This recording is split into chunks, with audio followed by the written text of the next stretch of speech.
মেয়েদের গোপন ইঙ্গিতপূর্ণ আচরণ যদি বুঝতে পারেন, তবে আপনার ভালো লাগার মানুষটিও আপনার প্রতি আকৃষ্ট কিনা তার স্পষ্ট উত্তর পাবেন। আমাদের মেয়েদের কিছু সহজাত আচরণ থাকে, যা আমরা জেনে বুঝে গোপন করার চেষ্টা করি। কিন্তু সেই যাবতীয় গোপন আচরণ আমরা শুধুমাত্র সেই মানুষটির সামনে নিজেদের অজান্তেই প্রকাশ করে ফেলি, যার প্রতি আমরা আকৃষ্ট। তাই আপনি যদি আপনার ভালো লাগার মানুষটির সঙ্গে দেখা করছেন, কথা বলছেন, দিনের পর দিন সময় কাটাচ্ছেন, কিন্তু শত চেষ্টাতেও বুঝে উঠতে পারছেন না তারও আপনাকে ভালো লাগে কিনা, এবং সেই প্রশ্নের উত্তর খুঁজতে আপনার মন অস্থির, তবে ফিট ফিউশনের আজকের পর্ব আপনাকে আপনার প্রশ্নের উত্তর পেতে সাহায্য করবে। কেননা আজকের পর্বে আমি আপনাদের জানাবো মেয়েদের 7টি অত্যন্ত ইন্টারেস্টিং গোপন ইঙ্গিতপূর্ণ আচরণের বিষয়ে, যেগুলি মেয়েরা নিজেদের অজান্তেই শুধুমাত্র সেই পুরুষের সামনেই প্রকাশ করেন যার প্রতি তারা আকৃষ্ট। আপনার যদি মনে হয় আজকের পর্বটি আপনার কাছের মানুষদের উপকারে আসতে পারে, তবে তা সকলের সঙ্গে শেয়ার করার অনুরোধ রইল। আর আপনার যদি আপনার রিলেশনশিপ সংক্রান্ত কোনো রকম প্রশ্ন থাকে, আমাকে আমার কমেন্ট সেকশনে অবশ্যই জানাতে পারেন। আমি সাধ্যমতো চেষ্টা করব আপনাকে উত্তর দেওয়ার। আসি আজকের আলোচনার বিষয়। প্রথমেই যে ইঙ্গিতপূর্ণ গোপন আচরণটির বিষয়ে আপনাদের বলতে চলেছি তা অসম্ভব ইন্টারেস্টিং। জানেন, অভিব্যক্তি অর্থাৎ এক্সপ্রেশন মিথ্যে কথা বলতে পারে, কিন্তু পা কখনো মিথ্যে কথা বলে না। হ্যাঁ, আপনারা যখন সামনাসামনি দেখা করবেন, মুখোমুখি দাঁড়িয়ে আপনাকে লক্ষ্য করতে হবে মেয়েটির হাঁটু থেকে পায়ের পাতা পর্যন্ত।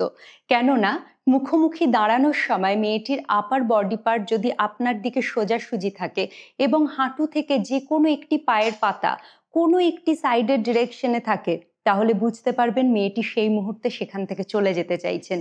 কিন্তু যদি মুখোমুখি দাঁড়ানোর সময় মেয়েটির আপার বডি পার্ট এবং পায়ের পাতা জোড়া আপনার দিকে থাকে সোজাসুজি, তাহলে তা স্পষ্ট ইঙ্গিত মেয়েটি আপনার সঙ্গে সেই মুহূর্তে সময় কাটাতে চাইছেন। দ্বিতীয় যে ইঙ্গিতপূর্ণ আচরণটির বিষয়ে কথা বলছি, তা আপনাকে লক্ষ্য করতে হবে একটু দূর থেকে। আপনি দেখবেন তো, আপনি যখন তার সঙ্গে দেখা করতে আসছেন, তা সে সকলের মাঝখানেই হোক বা একান্তেই হোক কোনো একটি জায়গায়, দেখবেন তো যে দূর থেকে যখন আপনি আসছেন, মেয়েটি যখন আপনাকে দূর থেকে দেখতে পাচ্ছেন, তিনি সঙ্গে সঙ্গে নিজের চুল এবং পোশাক ঠিক করছেন কিনা। যদি তা করেন, তাহলে বুঝুন মেয়েটির আপনাকে ভালো লাগে। সেই কারণেই তিনি চাইছেন আপনি তার সামনাসামনি আসার আগে নিজেকে পরিপাটি করে আপনার সামনে উপস্থাপন করতে। তৃতীয় যে গোপন আচরণটির বিষয়ে বলতে চলেছি, তার একটি পর্যায় পর্যন্ত আমাদের কম বেশি সকলেরই জানা, যে মেয়েরা তাদের পছন্দের পুরুষের সামনে লজ্জাতে নিজের কপালে বা মুখের একপাশে পড়ে থাকা চুল হাত দিয়ে কানের পাশে সরিয়ে দেন।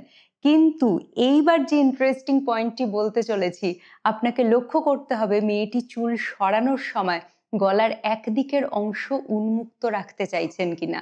যদি তা হয়, তবে তা প্রবলভাবে ইঙ্গিত মেয়েটির আপনাকে ভালো লাগে। চতুর্থ আচরণটি বোঝার জন্য আপনাকে তার সঙ্গে সকলের মাঝখানে দেখা করতে হবে। হ্যাঁ, হতে পারে মেয়েটির বন্ধু মহল বা পরিচিত মহলের মাঝখানে, অথবা আপনার বন্ধু মহল বা পরিচিত মহলের মাঝখানে। মোট কথা মাথায় রাখতে হবে মেয়েটি যেন সেই পরিবেশে কথাবার্তা বলতে অত্যন্ত স্বাচ্ছন্দ্য বোধ করেন, এবং সেইখানে আপনাকে লক্ষ্য করতে হবে তার কণ্ঠস্বর। দেখতে হবে আর 5 জনের সঙ্গে কথা বলতে বলতে তিনি যখন আপনার সঙ্গে কথা বলছেন, তখন তার কণ্ঠস্বরে কোনো পরিবর্তন এলো কিনা। এবং আপনাকে এও দেখতে হবে তিনি সকলের মাঝখান থেকে নিজেকে একটু সরিয়ে এনে সবসময় আপনার পাশে পাশে থাকতে চাইছেন কিনা।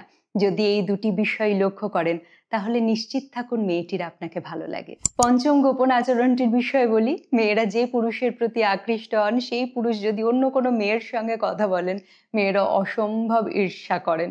তাই আপনি লক্ষ্য করুন, আপনি যখন অন্য কোনো মেয়ের সঙ্গে কথা বলছেন, তার এক্সপ্রেশন, তিনি যদি জেলাস ফিল করেন, তাহলে আপনার সামনে উত্তর তো স্পষ্ট। ষষ্ঠ ইন্টারেস্টিং গোপন আচরণটি হলো মেয়েরা পছন্দের পুরুষের মিররিং করেন। আপনি যদি লক্ষ্য করেন মেয়েটি আপনার অভিব্যক্তি, আপনার হাসি, যাবতীয় কিছু হুবহু নকল করছেন, তাহলে তা স্পষ্ট ইঙ্গিত মেয়েটিও আপনার প্রতি আকৃষ্ট। কেননা না হলে তার পক্ষে আপনাকে হুবহু নকল করা সম্ভব ছিল না। তিনি আপনার প্রতি অত্যন্ত মনোযোগী বলে তবেই আপনাকে নকল করতে পেরেছেন।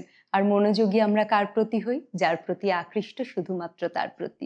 সপ্তম অর্থাৎ শেষ যে আচরণটির বিষয়ে বলতে চলেছি, তা মেয়েরা শুধুমাত্র তার সামনেই প্রকাশ করেন, যাকে তারা অসম্ভব বিশ্বাস করেন এবং মনে করেন এই মানুষটির কাছেই আমি সম্পূর্ণ নিরাপদ এবং সুরক্ষিত। এবং এই ভাবনা থেকেই মেয়েটি নিজের বিষয়ে এমন কিছু গোপন তথ্য তার সঙ্গে শেয়ার করেন, যা হয়তো আর কেউ জানেন না। তাই যদি লক্ষ্য করেন মেয়েটি এমন কিছু শেয়ার করছেন আপনার সঙ্গে, তাহলে বুঝুন মেয়েটি শুধু আপনার প্রতি আকৃষ্টই নন, তিনি আপনাকে জীবনের অত্যন্ত গুরুত্বপূর্ণ মানুষ হিসেবে মনে করেন এবং আপনি হয়তো তার জীবনের বিশেষ মানুষও। তাই যদি বুঝতে পারেন এমন কিছু, অনুরোধ করব তার সেই বিশ্বাসের মর্যাদাটুকু রাখবেন। আশা করি আজকের পর্বটি আপনাকে সাহায্য করবে আপনার ভালো লাগার মানুষটিও আপনার প্রতি আকৃষ্ট কিনা তা বুঝতে। আজ তবে আসি। দেখা ও কথা হচ্ছে পরবর্তী ভিডিওতে। নোটিফিকেশন পেতে সাবস্ক্রাইব করতে পারেন আমার YouTube channel. Stay fit, stay happy.